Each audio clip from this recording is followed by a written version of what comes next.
স্বামী ঘরে আসছে, আম্মা যান এক গ্লাস পানি যদি স্বামীকে দেন আর ঘামটা যদি কাপড়ের আঁচল দিয়া মুছায়া দেন, স্বর্ণ দান করার সওয়াব আল্লাহ দান করবেন। আতিনা ফি দারে দুনিয়া না হাসান, আতিনা ফি দারে উকবা না হাসান, ইয়া গিয়াসাল মুস্তাগীসিন ইহদিনা লিফতিখারা বিল উলুমে ওয়াল গিনা। স্বামী তো এই বয়ান শুনে খুব খুশি না, যে আজকে আমার ম্যাডাম যদি শুনে তাই তো আমারে পানি দিবে না। পানির আগে তোমার কাজ আছে কি, কয় জোরে সালাম। তুমি বউরে সালাম দিছো নি? রহমতের নবী তো নিজে বাজার কইরা গাট্টি হাতে নিয়ে বাসায় যায়।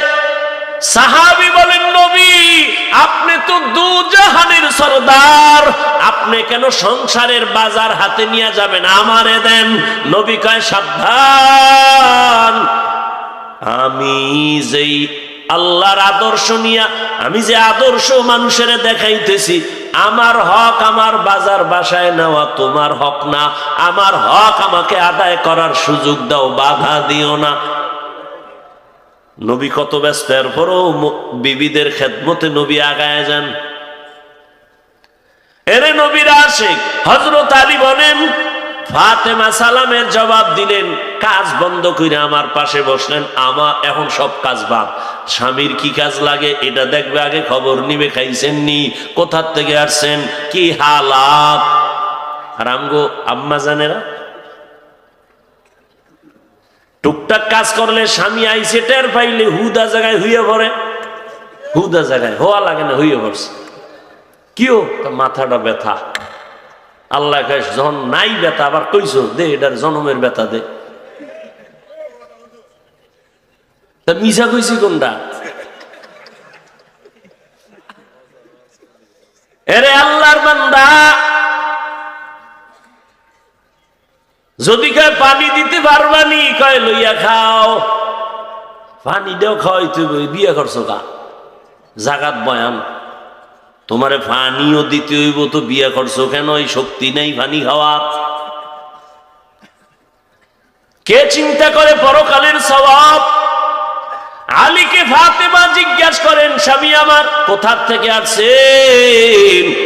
বলে দরবারের রিসালাতের থেকে আসছি। বলে আব্বা জান কেমন আছেন? বলে দেখলাম তো পেরেশান। কেন? সাহাবায়ে কেরামদের সামনে প্রশ্ন চলতেছে, মহিলাদের জন্য দুনিয়াতে শ্রেষ্ঠ গুণ কোনটা? কেউ দিছেনি জবাব? কয় না। ও ফাতেমা তুমি পারবানি? কয় ইনশাআল্লাহ। আমি জবাব দেই। ফাতেমার থেকে জবাব লইয়া কয় আলী, কয় নবী পেরেশান, একটা দৌড় দেই। আমার আব্বা জানের সালাম দিয়া চইলা যান। জবাব দিয়া দিছি। আলী দৌড়াইয়া রহমতের নবীর দরবারে হাজির। নবীও নজর করছেন, আলী কোথার থেকে আসছো? আবার কয় ঘর থেকে। আমার কলিজা কেমন আছে? বলে আলহামদুলিল্লাহ। নবী সুসংবাদ, এতক্ষণ যেই প্রশ্নের জবাবের জন্য পেরেশান, জবাব দিছে ফাতেমা। কয় দিছে নি কাহা? কয় ফাতেমাই তো পারবে, কারণ ফাতেমা তো আমার কলিজা হলো ফাতেমা, ফাতেমাই তো পারবে। কি জবাব দিছে? কয় ফাতেমা জবাব দিছে, নারীদের জন্য জমিনে শ্রেষ্ঠ গুণ হলো বেগানার নজর থেকে নিজেকে বাঁচাইয়া রাখা। জিন্দেগি মে বন্দগি তু কর নাহি, जिंदगी में बंदगी तू कर नहीं, जिंदगी बे बंदगी शर्मिंदा है, जिंदगी बे बंदगी शर्मिंदा है। यहाँ हम सब मुसाफिर दिल ना लगा, अहले दिल की नजर से रूह करता जा, यहाँ हम सब मुसाफिर दिल ना लगा,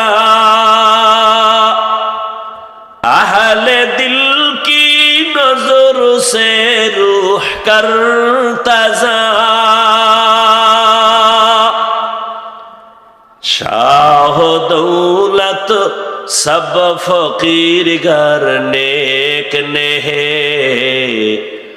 शाह दौलत सब फकीर घर नेक ने जिंदगी में बंदगी तू कर नहीं जिंदगी में बंदगी तू कर नहीं जिंदगी बे बंदगी शर्मिंदा है जिंदगी बे बंदगी शर्मिंदा है जिंदगी में बंदगी कुन बंदगी बंदगी बे जिंदगी शर्मिंदगी বয়ান তো সবাই জানেন আমলের এত দুর্বলতা কেন শিয়ালের রাতে মুরগি কারাতে শিয়ালের রাতে মুরগি দিয়া কয় 3 দিন আমানত শিয়াল পণ্ডিত কয় দোয়াও চাই মাফও চাই জিন্দা কেন মরাও ভাইতা না ভালো করে বুঝো হে গাজীপুরের মুমিন মুসলমানের ঈমান যদি একটু তোমার সিনায় থাকে ঈমানের তাগিদে আরেকবার সতেজ হও আরেকবার হুঙ্কার দাও কোন দল কোন নেতা কোন নেত্রী না মুসলমান জীবন একবার না বারবার দিবে মানবতার জন্য জালেমের বিরুদ্ধে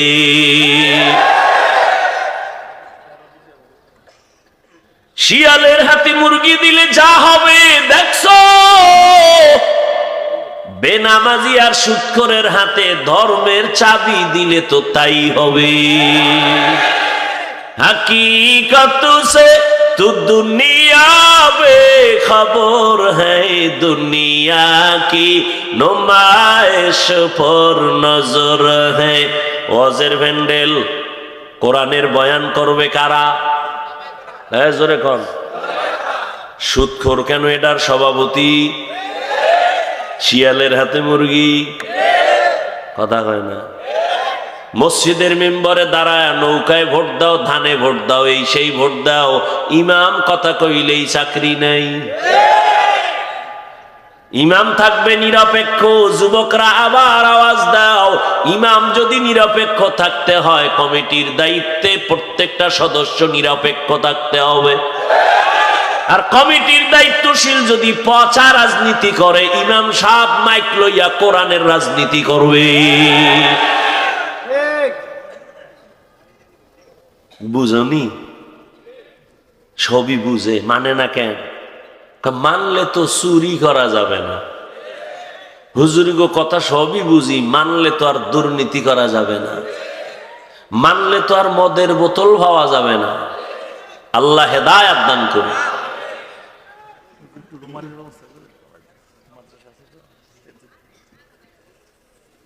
রেডি আছে আপনার লোক কথা বল রেডি ছাত্ররা যাবে আল্লাহর মহব্বতে একটু রুমালে 1000 100 500 যা পারেন দান না করলে দিনের প্রতিষ্ঠান কেমনে চলবে আমার পরে কি কেউ বয়ান করবে আচ্ছা তো আমি দোয়া করে ফেলবো 2 মিনিটে রুমাল নিয়ে ছেড়ে দেন ছাত্র নামো এই ছাত্র কই আর ভাই কই লোক কই তো নামায় দেন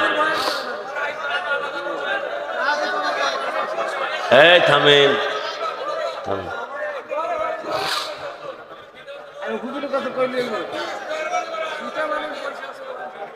আপনারা এরকম কথা কইলে তো আর হবে না থামেন আমি যে অর্ডার দিছি না মানেন আপনাদের কথায় আলেম চলবে না আলেমের কথায় আপনারা চলবেন এতক্ষণ কি বয়ান শুনলেন বসেন সবাই আপনাদের লোক নামায় দেন মাদ্রাসার কালেকশন লাগবে আগে এরপরে ওয়াজ সময় থাকলে হবে না হইলে নেই লোক নামান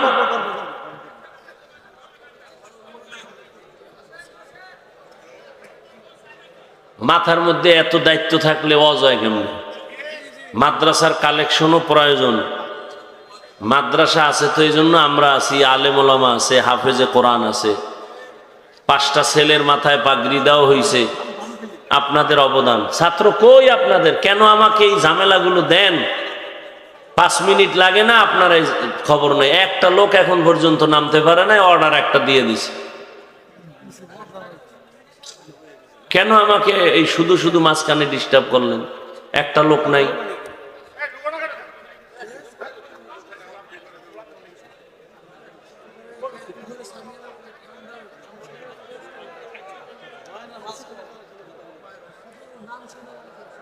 আল্লাহ,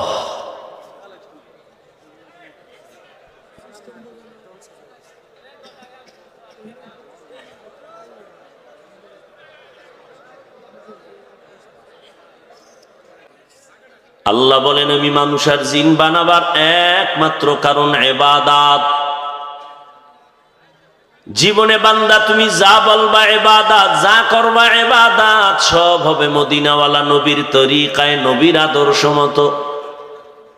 নবীর আদর্শ নিয়ে তুমি সংসার চালাও ইবাদত, নবীর আদর্শ নিয়ে তুমি দুনিয়া চালাও ইবাদত। আল্লাহর সন্তুষ্টির জন্য দুনিয়ার সবাইকে বেজার করা সম্ভব। আল্লাহর নবী বলেন আল্লাহকে অসন্তুষ্ট বা বেজার করা সম্ভব না। আল্লাহর আদালত বলতে একটা আদালত আছে, কিয়ামতের আদালত।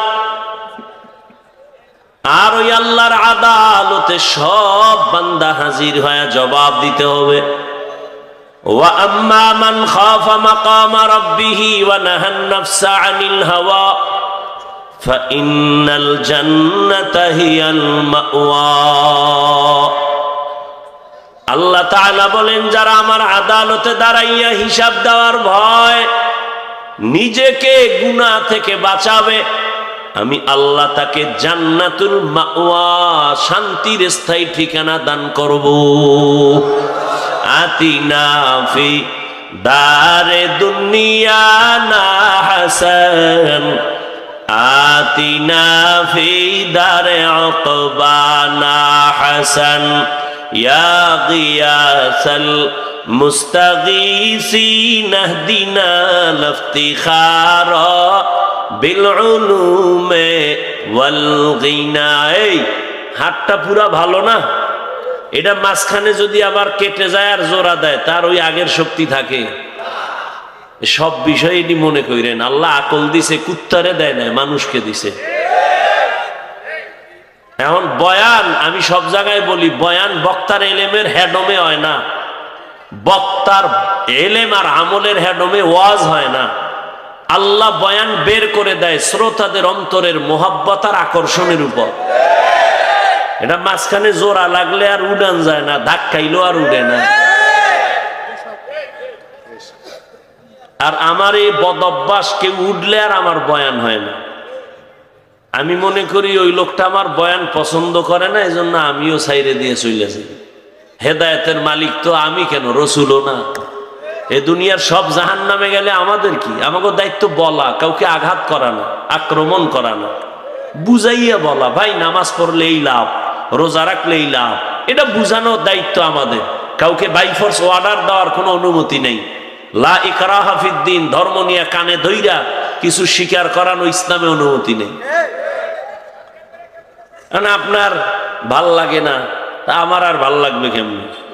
আপনার জরুরত আছে, আপনার থেকে তো আমার জরুরত আরো বেশি। তা আপনি যদি যান তো আমিও যাই। এখানে কয়টা কথা হবে, কয় মিনিট বয়ান হবে, সব রব্বে কারিমের থেকে বাজেট আছে। অতএব চাইলেও বেশি পারা যাবে না, কমও হবে না। বান্দা চাইলে কিছুই হবে না, আল্লাহ চাইলে সব হবে। এটা আমার সব বয়ানের একটা কথা, স্লোগান, যে বান্দা চাইলে কিছুই হয় না, আল্লাহ চাইলে সব হয়। তো আমাকে দোষ দিয়েই যেন মরতে পারেন। তারপর আপনারা দুধের দোয়া থাকেন, মাইক লাগাই আমাকে বিরুদ্ধে। ওই কবে বলে জামালপুরে একটা কেডা এই মাসে একটা ডেট নিছে, কোন বদমাস ফেসবুকে দিছে একজনে, আমি তো ফেসবুক চালাই না, একজনে কইল যে হাফিজুর রহমান এই ফেসবুকের আবার দলিল বানাইয়া আর এক বক্তা এটার একটা ইস্যু বানাইয়া বক্তব্য দিস। এটি কত মাথা মোটা যে একটা ফেসবুকের কথা শুনেই ফট করে দলিল বানাই দিস। ওই যে বগুড়া একটা সন্তান মাকে মারছে, টিভি চ্যানেল পর্যন্ত কইছে আমকা ভুয়া। কোন তো কোন দেশে আছে? হ্যাঁ, তো ফেসবুক তো ট্রিপল ভুয়া, যেটি চালায় এটিও ভুয়া। এর খবর কি? হাফিজুর রহমান 10 মাস আগে 70,000 টাকা কন্ট্যাক্ট কইরা 30,000 অগ্রিম দিছি, এখন বলে মাহফিলে আসবে না। এই মাসের কয় তারিখ যেন চিন্তা করেন। অথচ আমি যদি এই 2 নাম্বারই করতাম তাহলে এত তুফানের মধ্যে আমি আরো আগে মরতাম। যেই তুফান আমার বিরুদ্ধে বাংলাদেশে চলে, কোন বক্তার বিরুদ্ধে এত তুফান চলে না।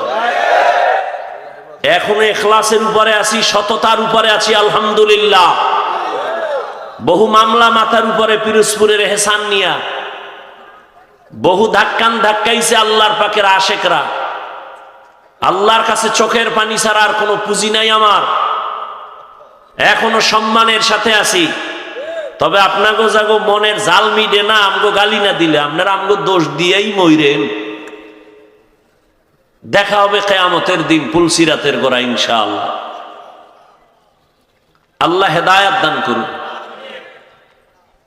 রুচি না থাকলে বিরিয়ানি দিলেও কয় ভাই ভাল লাগে না, ঠিক না? প্রত্যেকটা জিনিসের একটা রুচি আছে। বয়ান করার মতো একটা দিলের খুশি আছে, আনন্দ আছে না? একটা বয়ান উঠতে, ওই যে বললাম কত জায়গায় বয়ানে বইয়া খুঁজি, বয়ান পাই না। আর কত জায়গায় বয়ান করে দেই 1.5 ঘন্টা গেছে, টেরই ভাই না। সবে আল্লাহর কুদরত। কারণ আপনি চাইলে তো পাবেন না, আপনি আমার ধাক্কাইলে তো হবে না।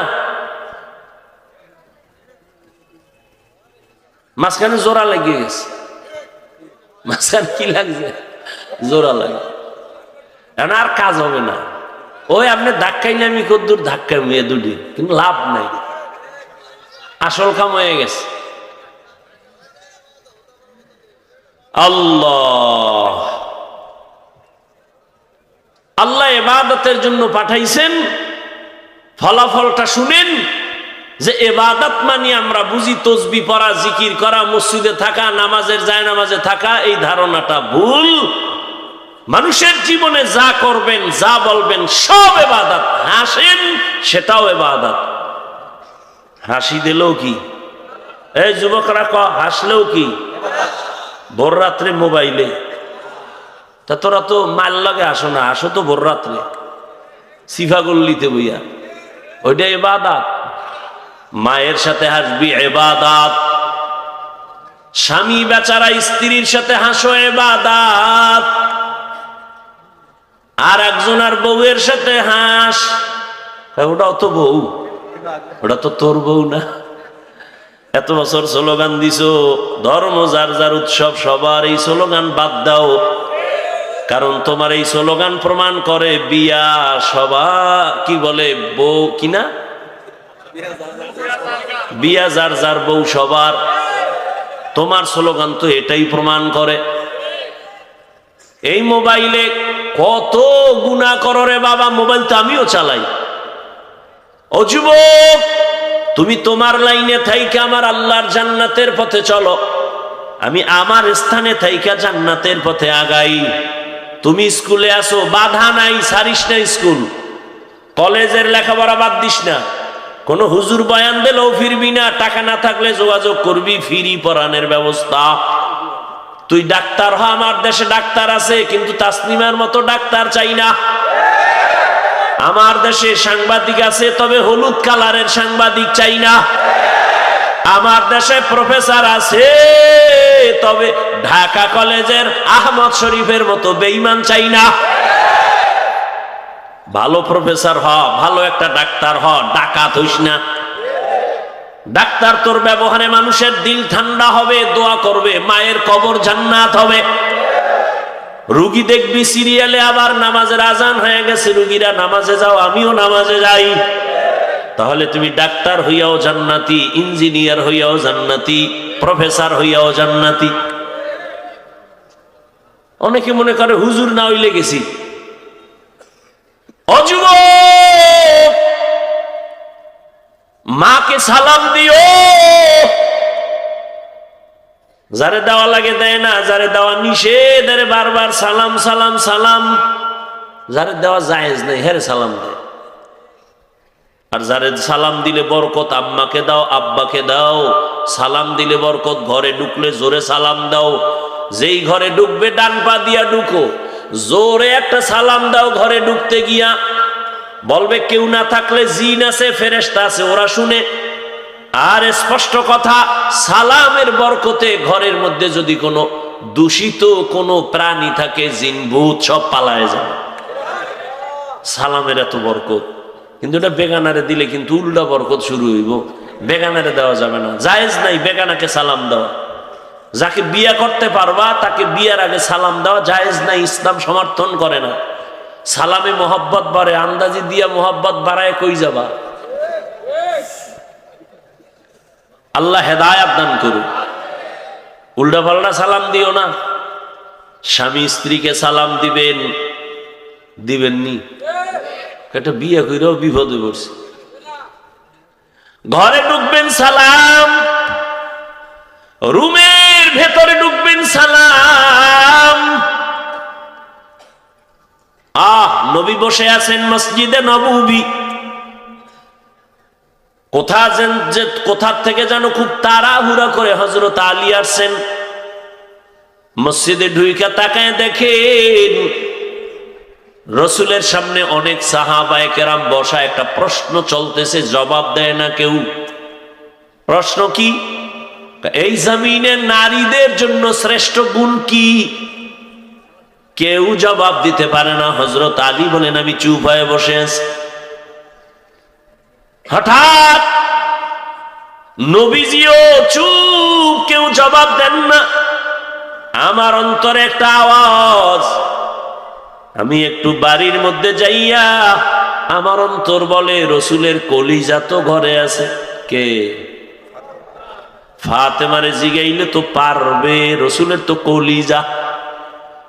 হযরত আলী বলেন আমি দৌড় বাড়ির সামনে গিয়া জোরে সালাম দিলাম, আসসালামু আলাইকুম ইয়া আহলাল বাইত। সালামও দিতে পারি না, BA pass, IA pass, MA pass সব পারে, আসসালামু আলাইকুম এই দুইটা শব্দ পারে না। সালাম দেয় সামাইকুম, মানে তোর উপরে ঠাডা ভরুক। হে আবার ঘুরা একাও আলাইকুম, তোর উপরে আগে ভরুক। আহা, সালাম দেয় সয়কুম সয়কুম। সি সি সি, লজ্জা শরম নাই যে বিএ পাস করলাম, আইএ পাস করলাম, এমএ পাস করলাম, আসসালামু আলাইকুম এই দুইটা শব্দ এটা শুদ্ধ করে পারে না। আর এক বেঈমানের ঘরের বেঈমান ঢাকায় বইয়ে কইতেছে শুদ্ধ সালাম দেওয়া জঙ্গির পরিচয়। আল্লাহ হেদায়াত দান করেন। হযরত আলী বাড়ির দরজায় গিয়া সালাম দিলেন, আসসালামু আলাইকুম ইয়া আহলাল বাইত। ঘরের মধ্যে কে? কে? ফাতেমা রাদিয়াল্লাহু আনহা। কেমন রাসূলের কলিজা! ও পর্দার আড়ালের আম্মা জান ফাতেমা রাদিয়াল্লাহু তাআলা আনহা রাসূলের কলিজা। চার কন্যার কনিষ্ঠ ছোট কন্যা। নবী বলেন ফাতেমা আমার কলিজা। কিন্তু ওই কলিজা ফাতেমা একদিন নবী দেখে ফাতেমার মন বেজার। কি? নবী কোথা থেকে আসলে আগে ফাতেমার ঘরে ঢুকতেন। কোথাও যাওয়ার বেলায় সর্বশেষ ফাতেমার সাথে মোলাকাত দিয়া যাইতেন। নবী কয় ফাতেমা বেজার কেন? কয় আলীর সাথে তর্ক লাগছে। কয় নাউযুবিল্লাহ। ওরে নবী কয় যদি আল্লাহকে ছাড়া অন্য কাউকে সেজদা করা হালাল হইতো, আমি নবী আল্লাহর অর্ডার দিয়া বলতাম ও মহিলারা স্বামীরে সেজদা দাও। যেহেতু আল্লাহ ছাড়া কাউকে সেজদা দেওয়া হালাল না, এই ফাতেমা, আল্লাহর কাছে পানাহ, এই অবস্থায় যদি তুই মরে যাও রে ফাতেমা, আমি মোহাম্মদ তোর জানাজায় আসব না। তাড়াতাড়ি আলীর মন খুশি কর, স্বামীর মনে কষ্ট দিয়ে মরবি, জান্নাতের দরজা খুলবে না। হযরত আলী বলেন, ফাতেমা তো আমার এমন স্ত্রী, ঘরের মধ্যে নিজে চাক্কি ঘুরাইয়া ঘুরাইয়া আটা বের করে কাম করে, আর আমগো ঘরের ম্যাডামরা, আম্মা জানেরা, চৌধুরী বংশের মাইয়া আগুনের কাছে যেতে পারবে না, পাক করতে পারবে না, চেহারাটা ঝলসে যাবে। কে খাওয়াইবে আমার ভদ্রলোক বাড়িওয়ালারে 2 মুঠো ভাত? কয় কাজের মাইয়া। কাজের লোকের পাক খাও, ওর ভিতরে পবিত্রতার খবর নাই, ওর পাক খাও হাতের, এটা কপাল। আবার চৌধুরী বংশের মাইয়ারটাও মাঝে মাঝে খাইতে পারত, যদি আবার হৌর বাড়ির থেকে পচা পায়খানা যৌতুকের নামে না খাইতো। বিয়ার আগে কয় বিদার যাওয়ার ভিসা দিবিনি। তা কেন কয় বিয়া কইরা বিদার যামু, তোর বউ দেখবে কে? কয় আমার ছোট ভাই। হ্যাঁ, তুমি দেখো মনে। আল্লাহ হেদায়েত দান করে। কি পরিমাণ আকাম চলে এই জমিনে, আল্লাহ হেদায়েত দান করুন। এর যুবক, রহমতের নবী বলছেন, ও নারীরা, মরণের যেই পরিমাণ ভয় পাও, স্বামীর ভাইকেও ওই পরিমাণ ভয় করিও। আহা, ঘটনা বলার সময় আমার নাই রে যুবক বাবা। হযরত আলী বলেন, ফাতেমা কাজ করা ঘরের মধ্যে কাজ ছাড়া থাকে না। আর যেই, মনে রাখেন পয়েন্ট, যেই মহিলারা সংসারে কাজ করবে, আল্লাহর কসম 1 বার, আল্লাহর কসম 2 বার, আল্লাহর কসম 3 বার, ওয়াল্লাহি বিল্লাহি তাল্লাহি, যেই ঘরের স্ত্রীরা সংসার গুছায়া রাখবে, কাজ করবে, ওই সংসার স্বর্ণের মতো, মুক্তার দানার মতো শুধু বাড়বে বাড়বে বাড়বে, শান্তি বাড়বে, সম্পদ বাড়বে, সম্মান বাড়বে, সন্তান বাড়বে, কোনোদিন ওই দাম্পত্য জীবনে আর অশান্তি আসবে না। ওই যে প্রবাদ আছে, সংসার ধন্য হয় রমণীর গুণে। রমণী মানি ঘরের কাজ করে, অন্যের কাজ করা খাওয়া খায় না, পছন্দ লাগে না, নিজেরটা নিজে কইরা তৃপ্তি পায়। অন্য লোক দিয়ে কাজ করাইলে তো মন মতো করে না, তৃপ্তিও হয় না। ফাতেমা ঘরের কাজ নিজে করে। আমি যখন সালাম দিলাম, ভেতর থেকে ছোট আওয়াজে আসছে, ওয়া আলাইকুমুস সালাম। দরজা খুলে গেল। ফাতেমা ব্যস্ত ছিল, আমাকে আইসা এবার খেদমতের জন্য রেডি। প্রথমে একটু পানি, স্বামী ঘরে আসছে, আম্মা যান 1 গ্লাস পানি যদি স্বামীকে দেন, আর ঘামটা যদি কাপড়ের আঁচল দিয়া মুছায়া দেন, স্বর্ণ দান করার সওয়াব আল্লাহ দান করবেন। আতিনা ফি দারে দুনিয়া না হাসান, আতিনা ফি দারে উকবা না হাসান, ইয়া গিয়াসাল মুস্তাগীসিন ইহদিনা লিফতিখারা বিল উলুমে ওয়াল গিনা। স্বামী তো এই বয়ান শুনে খুব খুশি না, যে আজকে আমার ম্যাডাম যদি শুনে, তাই তো আমারে পানি দিবে না। পানির আগে তোমার কাজ আছে কি? কয় জোরে সালাম। তুমি বউরে সালাম দিছো নি? রহমতের নবী তো নিজে বাজার কইরা গাট্টি হাতে নিয়ে বাসায় যায়।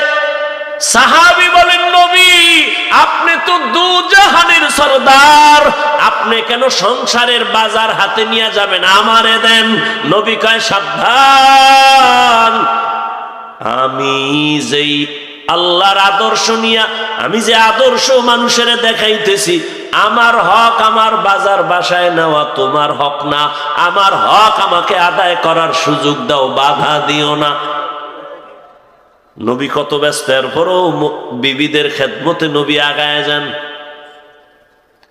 এরে নবীর আশিক হযরত আলী বলেন, ফাতেমা সালামের জবাব দিলেন, কাজ বন্ধ করে আমার পাশে বসলেন। আমার এখন সব কাজ বাদ, স্বামীর কি কাজ লাগে এটা দেখবে, আগে খবর নিবে খাইছেন নি, কোথার থেকে আসছেন, কি হালাত। আর আমগো আম্মা জানেরা টুকটাক কাজ করলে স্বামী আইসে টের পাইলে হুদা জায়গায় হইয়া পড়ে, হুদা জায়গায় হওয়া লাগে না, হইয়া পড়ছে। কিও মাথাটা ব্যথা, আল্লাহ যখন নাই ব্যথা আবার কইছো দে এটার জনমের ব্যথা দে, তা মিশা কইছি কোনটা? এরে আল্লাহর বান্দা, যদি কয় পানি দিতে পারবানি, কয় লইয়া খাও, পানি দেও খাওয়াইতে, বিয়ে করছো কা জাগাত বয়ান, তোমারে পানিও দিতে হইব তো বিয়ে করছো কেন? এই শক্তি নেই পানি খাওয়া। কে চিন্তা করে পরকালের সওয়াব? আলীকে ফাতেমা জিজ্ঞাসা করেন, স্বামী আমার কোথার থেকে আসছেন? বলে দরবারের রিসালাতের থেকে আসছি। বলে আব্বা জান কেমন আছেন? বলে দেখলাম তো পেরেশান। কেন? সাহাবায়ে কেরামদের সামনে প্রশ্ন চলতেছে, মহিলাদের জন্য দুনিয়াতে শ্রেষ্ঠ গুণ কোনটা? কেউ দিছেনি জবাব, কয় না। ও ফাতেমা তুমি পারবানি? কয় ইনশাআল্লাহ। আমি জবাব দেই। ফাতেমার থেকে জবাব লইয়া কয় আলী, কয় নবী পেরেশান, একটা দৌড় দেই। আমার আব্বা জানের সালাম দিয়া চইলা যান। জবাব দিয়া দিছি। আলী দৌড়াইয়া রহমতের নবীর দরবারে হাজির। নবীও নজর করছেন, আলী কোথার থেকে আসছো? আবার কয় ঘর থেকে। আমার কলিজা কেমন আছে? বলে আলহামদুলিল্লাহ। নবী সুসংবাদ, এতক্ষণ যেই প্রশ্নের জবাবের জন্য পেরেশান, জবাব দিছে ফাতেমা। কয় দিছে নি কাহা? কয় ফাতেমাই তো পারবে, কারণ ফাতেমা তো আমার কলিজা হলো ফাতেমা, ফাতেমাই তো পারবে। কি জবাব দিছে? কয় ফাতেমা জবাব দিছে, নারীদের জন্য জমিনে শ্রেষ্ঠ গুণ হলো বেগানার নজর থেকে নিজেকে বাঁচাইয়া রাখা। বেগানার নজর থেকে নিজেকে হেফাজত করো। জেনা করলে দুবাইয়ের ক্ষতি, শরীরের ক্ষতি, আল্লাহর গজব নেমে আসে।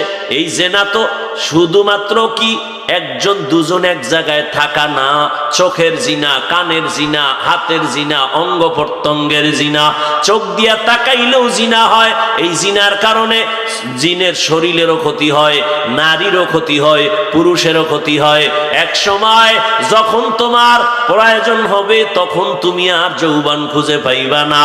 এ কারণেই তো বাবা নজরকে হেফাজত করার কথা আল্লাহ কোরআনে বলেছেন।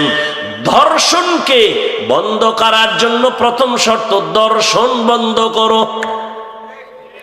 ধর্ষণকে বন্ধ করার জন্য প্রথম দর্শনকে বন্ধ করো, চোখের চাহনিকে বন্ধ করো, কারণ দর্শনের পরেই হয় ধর্ষণ।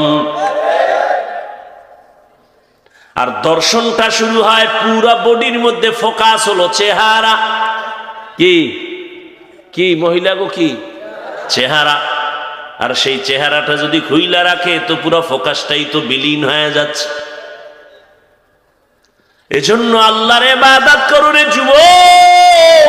ও পর্দার আড়ালের আম্মা জান, আপনি তো ফাতেমা না, তবে আপনি যেই আল্লাহ ফাতেমারে এত দয়া করছেন, ওই আল্লাহ তো এখনো আছেন। আপনি কেন আল্লাহর কাছে চান না? ফাতেমার মতো পর্দা করে চলেন, স্বামীর মাল হেফাজত করেন, মোবাইলে সময় নষ্ট করিয়েন না। জীবনে মানুষের বড় সম্পদের নাম সুন্দর চরিত্র। আম্মা জান, আপনার চরিত্র যদি ভালো রাখতে পারেন, আপনার গর্ভ থেকে আব্দুল কাদের জিলানী, খাজা মুঈনুদ্দিন চিশতি, এভাবে বড় বড় বড় বড় সন্তান আসবে দুনিয়াতে। আপনার গর্ভ থেকে একটা আদর্শবান ডাক্তার আসবে, আদর্শবান ইঞ্জিনিয়ার হবে, আপনার আদর্শের কারণে আদর্শবান প্রফেসর হবে। দুনিয়াকে সুন্দরভাবে সাজাবে, গুলশান বানাবে আদর্শ দিয়া। আম্মা জান, জীবনে তো কম শয়তানের ধোকায় কাজ করেন নাই। ও যুবক বাবা, এখনো তওবা করো। জীবনে তো গুনাহ কম করো নাই। তোমার মতো কত যুবক স্কুল কলেজে পড়ে, চাকরি করে, ব্যবসা করে, জেনারেল লাইনে থাইকাও নামাজ পড়ে, দাড়িওয়ালা আসেনি? তুমি কেন পারো না? তওবা করো। আর কত গুনাহ করবা। কোন দিন ঘুমের ঘরে মরণ হবে জানা নাই, বাসের তলে কোন দিন মাথাটা চলে যাবে জানা নাই। ওই যে এমন একটা দিন নাই অ্যাক্সিডেন্টের খবর নাই, বাসের তলে যুবক, গাড়ির নিচে যুবক, পানির নিচে যুবক, ঘুমের বিছানায় লাশ পড়ে রইছে যুবকের। বেশিরভাগ যুবক চলে যাইতেছে, কারণ এরা বেয়াদবিও বেশি করে। মা বাবার দোয়া যেমন বড়, বরদোয়ার অ্যাকশনটাও তেমন বড়। ওস্তাদের দোয়া যেমন বড়, ওস্তাদের মনে কষ্ট দিলে বরদোয়ার অ্যাকশনটাও তেমন বড়। ওলামায়ে কেরামের মর্যাদা যেমন বড়, দোয়া বড়, তাদের কষ্ট দিলে তাদের চোখের পানির বরদোয়ার রিয়াকশনটাও বড়। এজন্য মা বাবার দোয়া নাও, বরদোয়া নিও না। ওস্তাদ শিক্ষকের দোয়া নাও, বরদোয়া নিও না। উলামায়ে কেরামের দোয়া নাও, বরদোয়া নিও না। আল্লাহ হেদায়েতের মালিক, জানি না কার কপাল খারাপ কারটা ভালো। তোমার আমার মতো যুবক জীবনে মাদ্রাসায় পড়ে নাই, জেনারেল লাইনে থাইকা যদি নামাজ পড়ে দাঁড়িয়ে রাখে, ঢাকা বিশ্ববিদ্যালয়ে পড়ে, তুমি কেন পারবা না? অন্তর তৈরি করে এখনো সময় আছে, তওবা করো। আর মনে মনে আল্লাহকে বলো, হে আল্লাহ, আর নামাজ ছাড়বো না, বেপরদায় চলবো না, দাড়ি কাটবো না, মা বাবাকে কষ্ট দিব না। শিক্ষকের দোয়া নিয়া, ওলামায়ে কেরামের দোয়া নিয়া নবীর তরিকা মেনে চলবো। অন্তরে যদি মুনাফিকি না থাকে, আল্লাহর মুহাব্বত আর নবীর আদর্শ মেনে খাঁটি অন্তরে তওবার নিয়ত থাকে, দুটো হাত আল্লাহকে দেখায় দাও। আয় আল্লাহ, হাতগুলো কবুল করে নেন, তওবা কবুল করে নেন। তওবার উপরে মজবুত হইয়া চলার মতো তৌফিক দান করেন, আমিন। আলহামদুলিল্লাহি রাব্বিল আলামিন, ওয়াসসালাতু ওয়াসসালামু আলা সাইয়্যিদিল আমবিয়া ওয়াল মুরসালিন ওয়া আলা আলিহি ওয়া আসহাবিহি আজমাইন। ইয়া আরহামার রাহিমিন, ইয়া আরহামার রাহিমিন, ইয়া আরহামার রাহিমিন।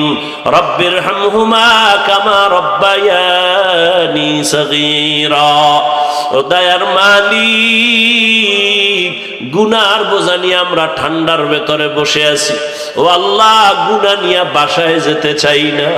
ও আল্লাহ, কত উলামায়ে কেরাম, মুরব্বি, হাজী সাহেব, কত যুবক ছাত্র ভাই, পর্দার আড়ালের মা বোনেরা হাত তুলেছে। মেহেরবানি করে আমরা তওবার নিয়ত করেছি, আর নামাজ ছাড়বো না, আর দাড়ি কাটবো না, আর বেপরদায় চলবো না, মা বাবার সাথে বেয়াদবি করে বরদোয়া নিব না, ওলামায়ে কেরাম শিক্ষক মুরব্বিদের বরদোয়া নিব না, নবীর তরিকা মেনে চলবো। মেহেরবানি করে আমাদের সকলের তওবা কবুল করে নেন। গুনাহের প্রতি ঘৃণা জমায়া দেন, ঈমান আমলের শক্তি বাড়ায়া দেন, মা বোনদের আবেদা বানায়া দেন, সন্তানগুলো নেককার বানায়া দেন, সারা দুনিয়াবাসীকে মাফ করে দেন। বাংলাদেশ জালেমদের জুলুম থেকে হেফাজত করেন। বিদেশের ঘরে যারা ব্যবসা চাকরি করে হেফাজত করেন। সুন্নাতওয়ালা জিন্দেগি দান করেন। আয় আল্লাহ, আদবওয়ালা বিনয়ী জিন্দেগি দান করেন।